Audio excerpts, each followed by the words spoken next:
Hello நண்பா, welcome back to Happy Trader zone.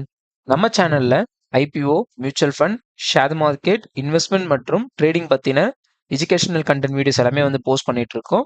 So இது வரைக்கும் நீங்க நம்ம சேனலை வந்து சப்ஸ்கிரைப் பண்ணனாக்கா உடனே சப்ஸ்கிரைப் பண்ணிக்கோங்க. மேலும் மார்க்கெட்டோடைய லைவ் அப்டேட்ஸ் வந்து நம்மளுடைய டெலகிராம் சேனலையும் வந்து நம்ம வந்து போஸ்ட் பண்ணிட்டு இருக்கோம். இந்த சேனலையும் நீங்க வந்து ஜாயின் பண்ணிடுங்க. இது வந்து ரொம்பவே வந்து உங்களுக்கு யூஸ்ஃபுல்லா இருக்கும். நம்ம சேனல்ல போஸ்ட் பண்ற அனைத்து வீடியோவுமே வந்து டிஸ்க்ளைமர் அப்ளைட். இது வந்து எந்த ஒரு பை ஆர் செல் ரெக்கமெண்டேஷன் கிடையாது. என்னோட லேர்னிங்ஸை உங்களோட எஜுகேஷனல் பர்பஸ்க்காக நான் வந்து ஷேர் பண்றேன். இதை பேஸ் பண்ணி நீங்க எந்த ஒரு ட்ரேடிங் அது இன்வெஸ்ட்மெண்ட் டிசிஷன்ஸ் எடுக்க வேணாம். எந்த ஒரு டிசிஷன்ஸ் எடுக்கிறதா இருந்தாலும் நீங்க செபி ரிஜிஸ்டர்ட் அனலிஸ்ட்டை கன்சல்ட் பண்ணுங்க. நம்ம சேனல்ல நம்ம வந்து 60 டேஸ் சேலஞ்ச் அப்படின்னு ஒன்று எடுத்திருக்கோம். அதாவது என்னன்னாக்கா, வர அக்டோபர் மாதம் 9ஆம் தேதிக்குள்ள நம்ம வந்து 1000 சப்ஸ்கிரைபர்ஸ் வந்து நம்ம யூடியூப் சேனல் வந்து ரீச் பண்ணுவோம் அப்படின்ற மாதிரி நம்ம சேலஞ்ச் எடுத்திருக்கிறோம். ஸோ இந்த சேலஞ்சில் வந்து நம்ம வின் பண்றோமா இல்லையான்றதை பார்ப்போம். ஸோ நீங்க உங்களுடைய கம்ப்ளீட் சப்போர்ட்டை எனக்கு ப்ரொவைட் பண்ணுங்க. நம்ம சேனலை சப்ஸ்கிரைப் பண்ணுங்க. நம்ம சேனல் அதே மாதிரி 1000 சப்ஸ்கிரைபர் ரீச் பண்ண உடனே என்னுடைய மியூச்சுவல் ஃபண்ட் மற்றும் ஸ்டாக் போர்ட்ஃபோலியோ வந்து உங்ககிட்ட வந்து நான் வந்து ஷேர் பண்ணிக்கலாம் அப்படின்னு இருக்கேன். ஸோ இந்த வீடியோ வந்து பார்த்தோம் அப்படின்னாக்கா, ரீகல் ரிசோர்சஸ் ஐபிஓ. இந்த ஐபிஓல வந்து ஸோ என்ன பண்றாங்க இந்த கம்பெனி, எப்போ வந்து இந்த கம்பெனி வந்து ஃபவுண்ட் பண்ணியிருக்காங்க, இந்த கம்பெனி வந்து ஐபிஓ வந்து அப்ளை பண்ணலாமா வேணாமா, கிரே மார்க்கெட் ப்ரீமியம் எவ்வளோ இருக்கு, வேல்யூவேஷன், ரிஸ்க், இதை பத்தின அனைத்து தகவலும் நம்ம கம்ப்ளீட்டா வந்து ஒன் பை ஒன்னா பார்க்க போதும். கடைசியில வந்து என்னுடைய ஃபைனல் டிசிஷன்ஸ் ஆக இந்த ஐபிஓக்கு நான் வந்து அப்ளை பண்றேனா இல்லையா அப்படின்ற பத்தின தகவலும் நான் உங்ககிட்ட வந்து தரலாம் அப்படின்னு இருக்கேன். ஸோ வாங்க இப்போ நம்ம வீடியோக்குள்ள போலாம். இந்த கம்பெனி பார்த்தோம் அப்படின்னாக்கா, இவங்க வந்து 2012 ஜனவரி 2ஆம் தேதி வந்து வெஸ்ட் பெங்கால்ல இருக்கிற கொல்கட்டால தான் வந்து இவங்க வந்து ஃபவுண்ட் பண்ணியிருக்காங்க. அண்ட் இவங்க வந்து என்ன பண்றாங்க அப்படின்னு பார்த்தோம் அப்படின்னாக்கா, இவங்க வந்து அக்ரோ ப்ராசஸிங் அப்படின்னு சொல்லப்படுற இந்த சோள மாவு வச்சு இது பண்ற ப்ராசஸிங் பண்ணி அண்ட் அதுல இருந்து எடுக்கிற ஸ்டார்ச்சஸ் அந்த மாதிரி வந்து அதுல இருந்து ஒரு சில ப்ராடக்ட்ஸ் பை ப்ராடக்ட்ஸ் எல்லாம் பிரிச்சு பண்ற மேனுஃபேக்சரிங்ஸ் தான் வந்து இவங்க வந்து பண்ணிட்டு இருக்காங்க. இவங்களுடைய பிசினஸ் கம்ப்ளீட்டாவே வந்து அந்த சோளத்தை வச்சு அதுல இருந்து வர கிராப்ஸ் அதை வச்சு தான் வந்து இதுவாயிருக்கு. ஸோ இவங்களோட ப்ராடக்ட்ஸ் என்னென்ன அப்படின்னு நம்ம பார்த்தோம் அப்படின்னாக்கா, நம்ம ஆல்ரெடி சொன்ன மாதிரி இவங்க வந்து சோளம் மாவு அதோடைய அது ரிலேட்டடான ப்ராடக்ட்ஸ் எல்லாமே தான் வந்து இவங்க வந்து ப்ரொவைட் பண்ணிட்டு மேனுஃபேக்சர் பண்ணி மல்டிபிள் இண்டஸ்ட்ரீஸ்க்கு வந்து சப்ளை பண்றாங்க. ஸோ இவங்களது வந்து பார்த்தோம் அப்படின்னாக்கா, இவங்க வந்து native modified and food grains வந்து இவங்களுடைய இதில் வந்து சப்போர்ட் பண்றாங்க. டெரிவேட்டிவ்ஸ், அதாவது சோள மாவுல இருந்து பிரிச்சு எடுக்கப்படுற குளூட்டன், ஜெர்ம், என்ரிச்டு ஃபைபர் வந்து சப்ளை பண்றாங்க. அது மட்டும் இல்லாமல் கன்சியூமர் ப்ராடக்ட்ஸான சோள மாவு, custard powder, baking powder, icing sugars இதுவுமே வந்து இவங்க வந்து மேனுஃபேக்சரிங் பண்றாங்க. பிளஸ் இவங்க வந்து எந்தெந்த இண்டஸ்ட்ரிஸ்க்கு எல்லாம் வந்து அப்படி சப்போர்ட் பண்றாங்க அப்படின்னாக்கா, அடிசிவ், சீலண்ட், அனிமல் ஃபீடு, அது மட்டும் இல்லாமல் இந்த பேர்ட் ஃபீடு, இது மட்டும் இல்லாமல் இந்த ப்ரோட்டீன் வந்து ரெடி பண்றாங்க இல்லைங்களா, ப்ரோட்டீன் பவுடர்ஸ், அந்த மாதிரி ப்ரோட்டீன் ரிலேட்டடான இண்டஸ்ட்ரீஸ்க்கும் இவங்க வந்து சப்போர்ட் பண்ணிட்டு வந்துட்டு இருக்காங்க. ஸோ இவங்களுடைய மேனுஃபேக்சரிங் இண்டஸ்ட்ரீஸ் பார்த்தோம் அப்படின்னாக்கா, பீகார்ல இருக்கிற கிஷன்காஞ்ச் அப்படின்ற ஒரு இடத்துல வந்து இருக்கு. இது வந்து லேண்ட் ஏரியா வந்து 50 ஏக்கர் கொண்ட ஒரு மேனுஃபேக்சரிங் யூனிட். இவங்களுடைய கரண்ட் கெப்பாசிட்டி வந்து 750 மெட்ரிக் டன்னா இருக்கு ஒரு நாளைக்கு. இது வந்து அவங்களுடைய மேனுஃபேக்சரிங் கெப்பாசிட்டி. அண்ட் ஸ்டோரேஜ், அவங்களுடைய ஸ்டோரேஜ் பார்த்தோம் அப்படின்னாக்கா சிலோ ஸ்டோரேஜ்னு சொல்லுவாங்க. அதாவது இந்த பிளான்ட்ல எல்லாம் பார்த்தோம்னாக்கா பெரிய பெரிய பெரிய பெரிய இது மாதிரி வச்சிருப்பாங்க இல்லைங்களா, கைண்ட் ஆஃப் ஸ்டோரேஜ். இது பெரிய பெரிய டேங்க்ஸ், பெரிய பெரிய ஸ்டீல்ல வந்து ஃபேப்ரிகேட் பண்ண ஒரு ஸ்டோரேஜ் மாதிரி வச்சிருப்பாங்க. அந்த ஸ்டோரேஜ் பார்த்தோம் அப்படின்னாக்கா இவங்களுக்கு கிட்ட வந்து 40,000 டன்னுக்கான ஸ்டோரேஜ் வந்து இருக்கு. அது மட்டும் இல்லாமல் 2024 3 புது நியூ சீலோ ஸ்டோரேஜுமே வந்து இவங்க ஆட் பண்ணியிருக்காங்க. இவங்களுடைய சர்டிஃபிகேஷன்ஸ் நம்ம பார்க்கும்போது இந்த கம்பெனி வந்து ஐஎஸ்ஓ சர்டிஃபைடா இருக்காங்க. அது மட்டும் இல்லாமல் ஜீரோ லிக்விட் டிசார்ஜ் கம்ப்ளைண்ட்டுமே வந்து இவங்க மேட்ச் பண்ணியிருக்காங்க. இவங்களுடைய பவர் பார்த்தோம் அப்படின்னாக்கா, இவங்களுடைய பவர் பிளான்ட் வந்து 1.3 மெகாவாட் கெப்பாசிட்டி இருக்கிற ஒரு பவர் பிளான்ட்டா தான் வந்து இருக்கு. இவங்களோட மார்க்கெட் பிரசன்ஸ் நம்ம பார்த்தோம் அப்படின்னாக்கா, நம்ம ஆல்ரெடி சொன்ன மாதிரி ஸோ குஷ் ப்ரோட்டீன்ஸ் அப்படின்றவங்க இவங்களுடைய கிளைண்டா இருக்காங்க.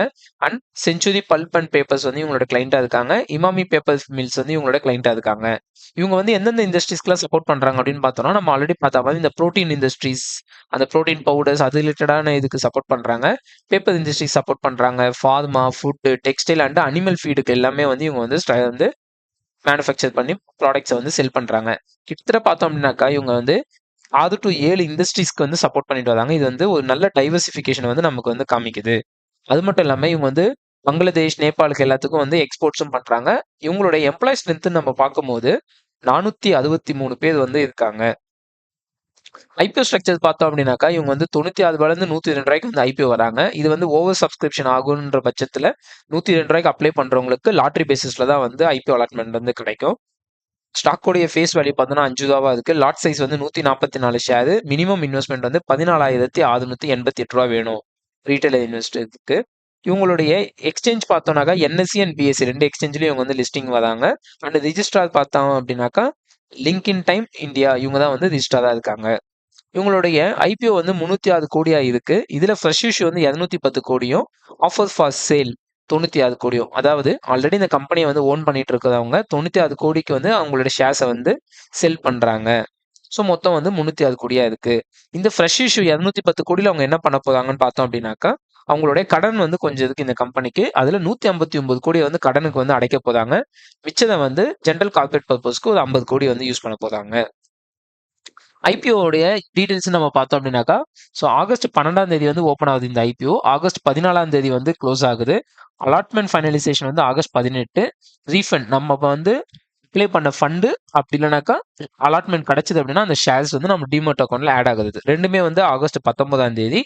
லிஸ்டிங் டே வந்து அதுக்கு அடுத்த நாளான ஆகஸ்ட் 20ஆம் தேதி. இன்வெஸ்டர்ஸோட அலோகேஷன் நம்ம பார்த்தோம் அப்படின்னாக்கா ரீட்டைல் இன்வெஸ்டர்ஸ்க்கு 35%, நான் இன்ஸ்டிடியூஷனல் இன்வெஸ்டர்ஸ்க்கு 15%, அதுக்கப்புறம் foreign portfolio investors, anchor investors and mutual ஃபண்ட்ஸ்க்கு வந்து இவங்க எல்லாருமே வந்து குவாலிஃபைட் இன்ஸ்டிடியூஷனல் பையர்ஸ் கேட்டகரியில் வருவாங்க. அவங்களுக்கு வந்து 50% அலோகேட் பண்ணியிருக்காங்க. கம்பெனியோடைய 3 இயர்ஸ் ஃபினான்ஷியல்ஸ் நம்ம பார்த்தோம் அப்படின்னாக்கா சூப்பராக இருக்கு நண்பர்களே. ஏன்னா வந்து ரெவன்யூ வந்து 2023 488 கோடியா இருந்து 2024 வந்து 601 கோடியா உயர்ந்து 2025 வந்து எஸ்டிமேஷன் வந்து 917 கோடி 18 கோடியா இருக்கு. கிட்டத்தட்ட அவங்களுடைய ரெவன்யூ வந்து 2 வருஷத்திலேயே வந்து டபுள் த டைமுக்கு மேல போயிருக்கு. 100% மேல இன்க்ரீஸ் ஆயிருக்கு. நெட் ப்ராஃபிட் பார்த்தோம் அப்படின்னாக்கா ஸோ இந்த கடந்த 2 வருஷத்துல வந்து இவங்களோட நெட் ப்ராஃபிட் வந்து 300% வந்து இன்க்ரீஸ் ஆயிருக்கு. 16 கோடியில இருந்து இப்போ 48 கோடி கிட்ட உங்களுடைய ப்ராஃபிட் வந்து இன்க்ரீஸ் ஆயிருக்கு. நெட் மார்ஜின் நம்ம பார்த்தோம் அப்படின்னாக்கா 3.5% இருந்து இப்போ 5.4% உயர்ந்திருக்கு. அசெட் பார்த்தோம்னா 370 கோடியா இருந்திருக்காங்க 2 வருஷம் முன்னாடி. இப்போ அவங்க வந்து 860 கோடியா இருக்காங்க. அண்ட் இந்த ஐபிஓ வந்துருச்சு அப்படின்னாக்கா உங்களுடைய கம்பெனி வந்து ஒரு 1000 கோடி கிட்ட டச் ஆகும்னு நினைக்கிறேன். ஸோ டெப்ட் பார்த்தோம் அப்படின்னாக்கா 560 கோடியா இருக்கு அவங்களுக்கு. ஸோ நம்ம ஆல்ரெடி சொன்ன மாதிரி அவங்களுடைய போஸ்ட் ஐபிஓ இப்பவே அவங்களோட மார்க்கெட் கேபிட்டலைசேஷன் வந்து 1050 கோடியா இருக்கு. ஐ மீன் போஸ்ட் ஐபிஓன்னும் போது இப்பவே வந்து அவங்களுக்கு வந்து 850 கோடியா 860 கோடியா இருக்கு. இந்த ஐபிஓ வரும் பட்சத்தில் வந்து அவங்களுடைய மார்க்கெட் கேபிட்டலைசேஷன் வந்து 1050 கோடியா உயரும்ன்ற மாதிரி சொல்லியிருக்காங்க. அண்ட் ஏர்னிங்ஸ் வந்து பார்த்தோம்னாக்கா இபிஎஸ் வந்து 4.64 பைசாவா இருக்கு. 4 ரூபா 64 பைசாவா இருக்கு. பி ரேஷியோ வந்து பார்க்கும்போது இவங்களுடைய பிரைஸ் பேண்டை வச்சு பார்க்கும்போது 21லேருந்து 22 அந்த பியில் வந்து இவங்க வந்து லிஸ்டிங் வரா மாதிரி இருக்கு. ப்ளஸ் நம்ம வந்து இது வந்து அப்ளை பண்ணுற ப்ரைஸ் தான் வந்து 102 ரூபா. இதோட கிரே மார்க்கெட் ப்ரீமியம் வச்சு பார்க்கும்போது அதோட லிஸ்டிங்க்கு ஏற்ற மாதிரி இந்த பி ரேஷியோ வந்து 22லேருந்து இன்னமும் அதிகமும் ஆகும். நெட் வேல்யூ அசெட் நம்ம வந்து நெட் வேல்யூ பார்த்தோம் அப்படின்னாக்கா 56 ரூபா 67 பைசாவா இருக்கு. PB ratio price to book வந்து 1.8 இருக்கு. கிட்டத்தட்ட அவங்க கிட்ட வந்து அவங்களோட புக் வேல்யூக்கு வந்து 1.8 டைம்ஸ் வந்து பிரைஸ் வந்து கொஞ்சம் ஹையா இருக்கு.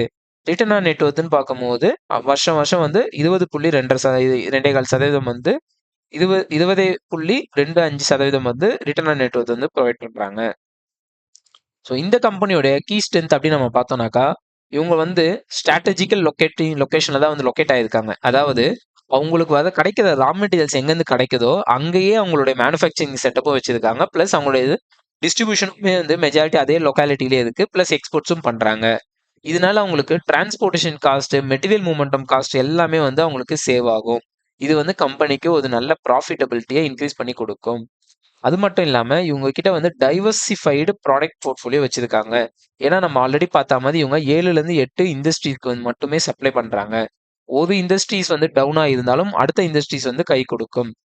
அது மட்டும் இல்லாம இவங்க சப்ளை பண்றது எல்லாமே வந்து ஃபுட் ப்ராடக்ட்ஸ், பேப்பர் அண்ட் டெக்ஸ்டைல்ஸ்க்கு. அதாவது அப்பப்போ வந்து நம்ம வந்து மறுசுழற்சியா யூஸ் பண்ணிக்கிட்டே இருப்போம். கன்சியூமர் ப்ராடக்ட்ஸ்க்கு தேவையானதை பை ப்ராடக்ட்ஸ் தான் இவங்க வந்து சப்ளை பண்றாங்க. ஸோ அதனால வந்து கன்சியூமர்ஸ் யூஸ் பண்ணிக்கிட்டே தான் இருப்பாங்க, சாப்பிட்டுக்கிட்டே தான் இருப்பாங்க. மீன் அண்ட் பேர்ட்ஸ் வந்து அவரோட ஃபுட் சாப்பிட்டுக்கிட்டே தான் இருக்கும். அப்போ இவங்களுமே வந்து ப்ரொடக்ஷன் வந்து பண்ணிகிட்டே தான் இருப்பாங்க, மேனுஃபேக்சரிங். ஸோ அது மட்டும் இல்லாமல் இவங்களுக்கு வந்து கிளைண்ட் பேஸுமே ரொம்ப ஸ்ட்ராங்காகவே இருக்கு. அதனால தான் அவங்களுக்கு வந்து ரிப்பீட்டேட்டிவாக வந்து வந்துட்டே இருக்கு ஆர்டர்ஸு. அவங்களோட ப்ரொக்யூர்மெண்ட்டும் எஃபிஷியண்டாக இருக்கு. அண்ட் அவங்களுமே வந்து ISO certification plus zero liquid discharge facility வச்சிருக்காங்க. இது எல்லாமே வந்து பெரிய பாசிட்டிவாக நம்ம பார்க்க வேண்டியதாக இருக்கு. ரிஸ்க் அப்படின்னு பார்க்கும்போது இவங்க கிட்ட வந்து கொஞ்சம் டெப்ட் வந்து ஹையா இருக்கு. பட் ஆனா வந்து இப்போ இந்த ஐபிஓ வந்ததுலேருந்து அவங்க ஐபிஓல இருந்து வந்ததுலேருந்து அவங்க 130 கோடி கிட்ட கடன் அடைக்கும் பட்சத்தில் எங்களுடைய கடன் வந்து 430 கோடியா வந்து இறங்கிடும். அப்போ வந்து எங்களோட டெப்ட் வந்து கொஞ்சம் வந்து கம்மியாயிடும். ஆக்ரோ கமாடிட்டி ப்ராடக்ட்ல வந்து பார்க்கும்போது இவங்களுடைய ஆக்ரோ ப்ராடக்ட்ஸான இந்த சோளம் வந்து அதோட ப்ரைஸ் வாலட்டிலிட்டி கொஞ்சம் அதிகமாக இருக்கும். இது வந்து நம்ம ரிஸ்க்காக பார்க்க வேண்டியதாக இருக்கு. அடுத்து இவங்களுடைய காம்படிஷன்ஸ் வந்து பார்க்கும்போது குஜராத் அம்புஜா எக்ஸ்போர்ட் அண்ட் சன்ஸ்டார்ன்றவங்க இவங்களுக்கு வந்து கொஞ்சம் டஃப் காம்படிஷன்ஸ் கொடுப்பாங்க. அதையும் நம்ம ரிஸ்க்காக பார்க்க வேண்டியதாக இருக்கு. அண்ட் இவங்களுடைய எக்ஸ்போர்ட் எக்ஸ்போஷர்ஸ் பார்க்கும்போது பங்களாதேஷ் அண்ட் நேபாளுக்கு மட்டும் தான் எக்ஸ்போர்ட் பண்றாங்க. ஏன்னா எக்ஸ்போர்ட்ஸ் அதிகமாக இருந்தால் தான் இவங்களுக்கு வந்து லாபமும் வந்து நல்லாவே இருக்கும். அப்படி பார்க்கும் பட்சத்தில் பங்களாதேஷ் அண்ட் நேபாளுக்கு மட்டும் தான் வந்து இவங்க எக்ஸ்போர்ட் பண்றது வந்து ஒரு மைனர் ரிஸ்க்காக நம்ம பார்க்க வேண்டியதா இருக்கு. நம்மளுடைய ஃபைனல் பாயிண்டான grey market premium and listing என்ன நம்ம பார்த்தோம் அப்படின்னாக்கா கிட்டத்தட்ட ஆகஸ்ட் 7ஆம் தேதி பார்க்கும்போது 17.5% கிட்ட இருந்த இந்த ஐபிஓ இப்போ வந்து ஆகஸ்ட் 9ஆம் தேதி வந்து 22% கிட்ட கிரே மார்க்கெட் ப்ரீமியம் இருக்கு. அண்ட் இந்த கிரே மார்க்கெட் ப்ரீமியம் வந்து கன்ஃபார்ம்டு கிடையாது. ஸோ குளோபல் எக்கனாமி எப்படி இருக்குன்றத பொறுத்தும் இந்தியன் எக்கனாமியை பொறுத்தும் அண்ட் இந்த ஸ்டாக்குக்கான டிமாண்ட் அண்ட் சப்ளை பொறுத்து கிரே மார்க்கெட் ப்ரீமியம் நாளுக்கு நாள் கூடவும் குறையவும் செய்யும். லிஸ்டட் பிஎஸ் கூட நம்ம கம்பேரிசன் பண்ணோம் அப்படின்னாக்கா நம்ம ஆல்ரெடி பேசின மாதிரி குஜராத் அம்புஜா எக்ஸ்போர்ட்டும் சன்ஸ்டார் மேஜர் இதுவாக இருக்காங்க. அது மட்டும் இல்லாமல் சுக்ரிஜித் ஸ்டார்ச் அண்ட் கெமிக்கல்ஸும் குல்சான் பாலியோல்ஸ்ன்றவங்களும் இருக்காங்க. இவங்க கூட கம்பேர் பண்ணும்போது இப்போ ரீகல்ஸ் ரிசோர்சஸ் வந்து பி ரேஷியோ வந்து 22 அந்த இதில் வர்றது 22ல் வந்து அவங்க வராங்கன்றது வந்து கொஞ்சம் ஹை பி வேல்யூ தான். ஏன்னா வந்து குஜராத் அம்புஜா வந்து 17 தான் இருக்காங்க. சன்ஸ்டார் பயோபாலிமர்ஸ் வந்து 22 இருக்காங்க. சுக்ரிஜித் ஸ்டார்ச் வந்து 18 தான் இருக்காங்க. ரிட்டர்ன் ஆன் ஈக்விட்டி நம்ம பார்க்கும்போது ஆல்ரெடி இருக்கிற குஜராத் அம்புஜா வந்து 13, சன்ஸ்டார் 15 அவ்வளோதான் இருக்காங்க. ஆனால் இவங்களோட ரிட்டர்ன் ஆன் ஈக்விட்டி வந்து 20.25% இது வந்து ரொம்பவே நல்லா இருக்கு. ஸோ இப்போ வந்து இவங்க வந்து ப்ரைஸ் வைஸ் நம்ம பார்க்கணும் அப்படின்னாக்கா இவங்களோட லிஸ்டிங் வந்து ஒரு ஃபேர் வேல்யூல தான் வராங்க. ரொம்ப சீப் வேல்யூல வரல. மார்க்கெட் கேபிட்டலைசேஷன் வந்து 1050 கோடியா இருக்கு. அண்ட் இவங்க வந்து மற்ற கம்பெனிஸ் கூட கம்பேர் பண்ணும்போது ஒரு சின்ன கம்பெனியாக தான் இருக்காங்க. அண்ட் குஜராத் அம்புஜா வந்து இந்த கம்பெனியை விட 4.5 மடங்கு பெருசா 4 மடங்கு பெருசா இருக்கு. ஏன்னா 4500 கோடி கிட்ட இருக்கு. நம்மளோட ஃபைனல் டிசிஷனுக்கு வந்து கன்க்ளூஷன்ஸ்க்கு வந்துட்டோம். ஸோ இப்போ நம்ம பார்த்தோம் அப்படின்னாக்கா இவங்களுடைய ரெவன்யூ க்ரோத்தை பற்றி நம்ம வந்து கம்ப்ளீட்டாகவே பேசணும். அது வந்து ரொம்பவே ஸ்ட்ராங்காக இருக்கு. அண்ட் அவங்களுடைய மார்ஜின்ஸ் அண்ட் ப்ராஃபிட்டுமே வந்து சூப்பர் ட்ரெமெண்டஸாக இன்க்ரீஸ் ஆயிருக்கு கடந்த 2 வருஷத்துலேயே. அது மட்டும் இல்லாமல் இவங்களுடைய வந்து டெப்ட் ரீபேமெண்ட் பிளான்ல தான் வந்து இவங்க ஃபோக்கஸ் பண்ணியிருக்கிறது ரொம்ப பாசிட்டிவானது. அது மட்டும் இல்லாமல் கடந்த 2024 அவங்களுடைய 3 சிலோ யூனிட்டுமே வந்து அவங்க ஸ்டோரேஜ் யூனிட் இன்க்ரீஸ் பண்ணியிருக்காங்க. ஸோ க்ரோத் எக்ஸ்பான்ஷன்லையும் இவங்க ஃபோக்கஸ் பண்ணுறது பாசிட்டிவ் சைனாக பார்க்கணும் நாம. ஸோ கிரே மார்க்கெட் ப்ரீமியம் வந்து ஒரு ஸ்ட்ராங் லிஸ்டிங் சென்டிமெண்ட்ல தான் வந்து போயிட்டு இருக்கு. ஏன்னா 12% கிட்ட நம்ம பார்த்தோம். 22% கிட்ட நம்ம வந்து பார்த்தோம். ஸோ இது வந்து ஒரு நல்ல பாசிட்டிவ் தான். அண்ட் லாங் டேர்ம் இன்வெஸ்டர்ஸ் யாதனாச்சும் வந்து நீங்க அக்ரோ செக்டர்ல நான் எனக்கு எக்ஸ்போஷர் வேணுன்றவங்க வந்து இதை வந்து நீங்க லாங் டேர்ம்க்கு நீங்க வந்து ஹோல்ட் பண்ணலாமா இல்ல வேணாமான்றதை நீங்க வந்து கன்சிடரேஷன் வந்து திங்க் பண்ணுங்க. ஆனால் ஷார்ட் டேர்ம் கேபிட்டல் கெயினுக்கு வந்து பார்க்கும்போது ஸோ இது short term grey market premium wise நான் வச்சு நான் பார்க்கும்போது என்னோட ஃபேமிலி மெம்பர்ஸ்ல இருந்து எல்லா அக்கௌண்ட்லயும் ஸ்ட்ராங்கா நான் அப்ளை பண்ணலாம் அப்படின்னு நான் இருக்கேன். ஸோ நீங்க அப்ளை பண்றீங்களா இல்லையா அப்படின்ற உங்களுடைய இண்டிவிஜுவல் டிசிஷன்ஸை வந்து நம்மளோட கமெண்ட் செக்ஷன்ல போடுங்க. மேலும் இந்த வீடியோவை லைக் பண்ணி நம்மளோட சேனலை சப்ஸ்கிரைப் பண்ணுங்க. நன்றி நண்பர்களே.